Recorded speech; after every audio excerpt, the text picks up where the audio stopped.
Бул жөн эле биз эмеге ошол 2000 күн бузганга уруксат берип атабыз да. Жөн эле уруксат берип атабыз да. 2000 күнү бузганга.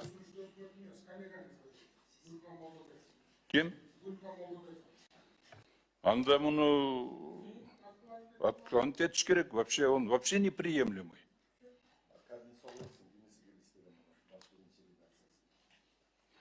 Вот анан бул жерде эмне дейм, мөңгүлөрдү бүт бар жокту сакталыш керек деп эме кылып келе жатсак, бу жерде бузганга, он чьи интересы вообще этот человек проталкивает?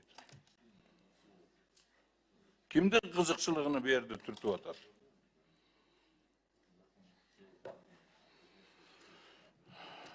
Так что вообще мен каршымын бу. Эмне үчүн 3-чү окууга чейин келип калды? Кантип келип калды бул өзү 3-чү окууга чейин? Кантип келди? Вообще муну отклонить этиш керек. Не то, что 2-нчи окууга, вообще эле отклонить этиш керек бул законду.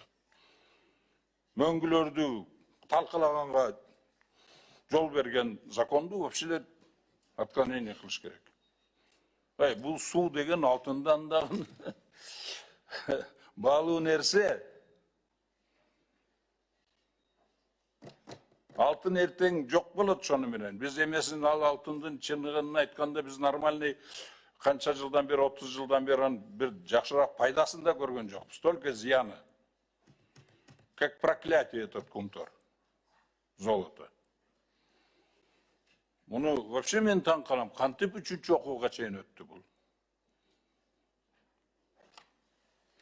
Вообще муну отклонение кылыш керек. Жарабайт мындай закондор боло бере тургансы бүт бар жок талкалабайбыз. Анда бүт эле мөңгүлөрдү бербейлиби, талкаласындар. Мөңгүлөрдүн астында канча деген байлыктар жатат. Дайды барын талкалап салалы. Анан мөңгү деген бул биздин эле бир эле Кыргызстандын байлыгы эмес, бул Орто Азиянын байлыгы. Целый региондун байлыгы.